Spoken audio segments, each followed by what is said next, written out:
Welcome into the Commanders Report. I am your host, Jack Sperry, and today we have yet another report from Commanders training camp.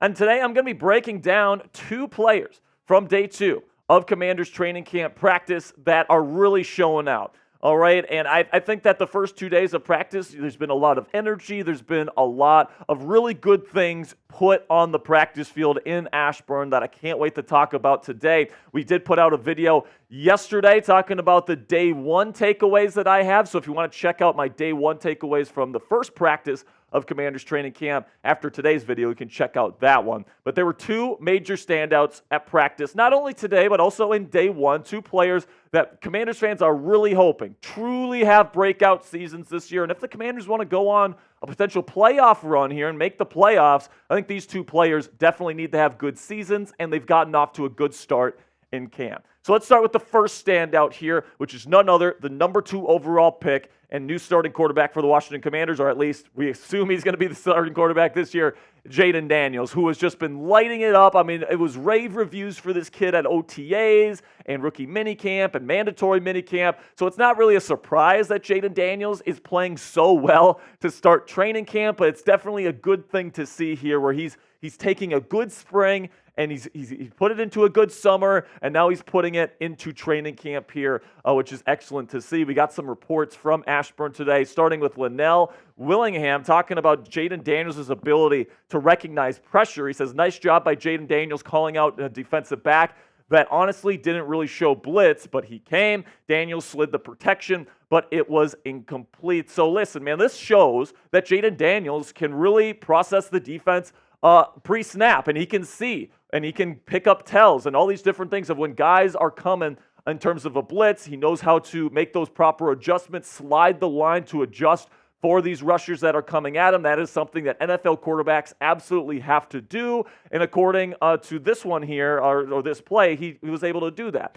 Then talking about another thing here, from Linnell, says another thing that has stood out with Jayden Daniels is his use of the hard count. Second straight day where we've seen him draw the defense offsides during situational work. We've seen some of the best quarterbacks in NFL history, Brett Favre, Aaron Rodgers, others that have used a hard count in the past. It's been a real tool in their tool belt. It looks like Jayden Daniels is trying to develop that in his game, which could just be another way that he can be dangerous for an opposing defense in the league. On the other hand, the defense does need to play better and stay more disciplined. Another one from Linnell from this morning here says, nice end to the situational work for Jayden Daniels. You saw him get from progression 1 all the way to progression number 4, which was the running back, Jeremy McNichols, in the end zone for a touchdown. This kid is really going to be freaking good, it seems like. And this is another really encouraging thing that we've seen from Jayden Daniels, is that he's getting through his progressions and quickly and at an NFL level. This is why I believe he will start week 1, because he does have an NFL level processor, and that showed up on his college film at LSU, which is why I had him ranked as the number 2 overall quarterback in this year's class, only behind Caleb Williams. All right, so that's definitely good as well. Then we get Zach Selby saying, really nice play to open 11-on-11 from Daniels. B-Rob takes a pass from the quarterback to the house. So, I mean, this is the second touchdown pass that Brian Robinson as a receiver has caught from Jayden Daniels so far in camp in the first 2 days. So it seems like B-Rob could be used in the passing game as well. Another one from Selby here says, hell of a play from Daniels on a touchdown pass to Mitchell Tinsley. Made the leaping grab over the defender in the corner of the end zone.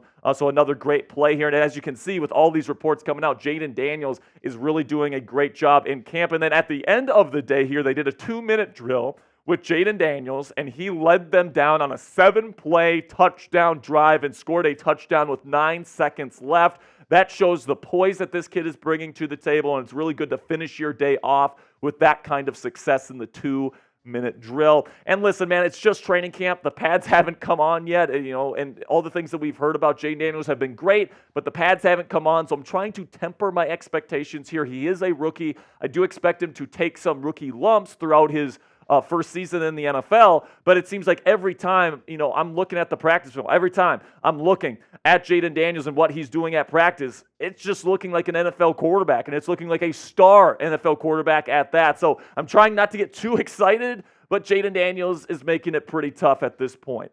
Okay, now let me know down there in the comments section, what is the percent chance that Jayden Daniels wins Offensive Rookie of the Year? He's certainly getting off to a fast start, at least in training camp. But let me know what you guys think. Put it on a scale of 0 to 100 for today's pinned comment. YouTube's going to throw you an ad break here in just a couple of seconds. And when that happens, take advantage of that time by answering today's pinned question. So my answer here, I'll give him about a 35% shot. I think Caleb Williams has also a really good chance to win, but everything that we have heard out of Jayden Daniels so far is that he has been phenomenal. And, of course, there's other good receivers. Marvin Harrison Jr. is going to be in that mix. Malik Neighbors is going to be in that mix. Roma Dunze might be in that mix for Rookie of the Year. So there's lots of great candidates for that award this year, but Jayden Daniels should be close to the top. And honestly, in terms of the odds, I think he should probably have the second best odds behind probably only Caleb Williams at this point. And now coming up here on the Commanders Report, the other player that has really been showing out first 2 days of practice has been Emmanuel Forbes, the first-round pick for this team 2 seasons ago. Had a really rough rookie season, but he's getting off to a good start in camp this year. I'll let you know what he's doing here in just a second. But before we get into that, let's have a word from our sponsor here at Game Time, which is the fastest and easiest way to buy tickets for the sports, music, comedy, and theater in your area. With killer last-minute deals, all-in prices, views from your seat right on the app, and their lowest price guarantee, Game Time takes the guesswork out of buying tickets to whatever event you choose. Whether you decide to go to a comedy show, a musical, a baseball game, basketball game, Washington Commander football game, doesn't matter. Game Time has tickets on it, and they have a lowest price guarantee. They got a super easy-to-use interface on their app, which I love using. What I really love about Game Time is that you get the lowest price guarantee. They have all-in pricing, so you don't get slapped with crazy fees at checkout, which is always great. And then also flash deals, so I can get even cheaper tickets the closer I wait to the event. Take the guesswork out of buying tickets with Game Time today. Download the Game Time app, create an account, and then use code CHATSPORTS. That's one word, all caps, for $20 off your first purchase. Terms apply. Again, create an account and redeem code CHATSPORTS. That's one word, all caps, CHATSPORTS, for $20 off. Download Game Time today. Last-minute tickets, lowest price, guaranteed.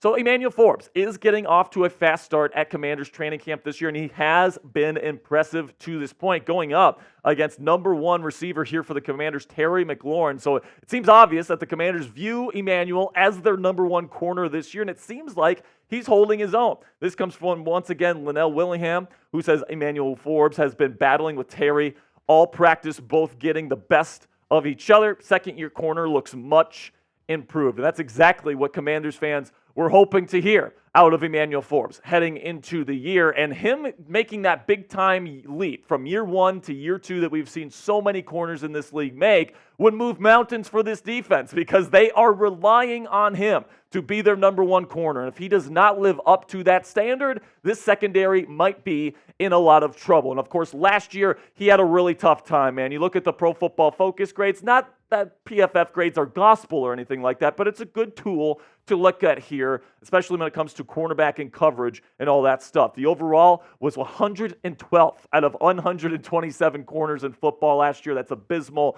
The coverage was at 57.6, which was 92. And then the run defense was literally the worst in football last year. I'm not even sure if I've seen a Pro Football Focus grade as low as 28.4. My big concern for him coming out was that he was too thin to survive against the run, and that was absolutely the case last year. And, he still appears thin to me, all right? He claims that he bulked up a little bit this offseason, but you can see in the picture right here, man, he still looks extremely skinny for an NFL corner. I still do think he's going to struggle against the run, but I'm hoping that the coverage comes through. I hope that his aggressiveness comes through. I hope that he's able to really be a turnover machine for this defense this year, even if he is a little bit of a liability against the run. And that is kind of what I feel about Emmanuel Forbes at this point. I think that his skill set fits really well in this scheme helmed by new head coach Dan Quinn and new defensive coordinator Joe Witt Jr. They asked their corners to be extremely aggressive and go get interceptions. As you guys know,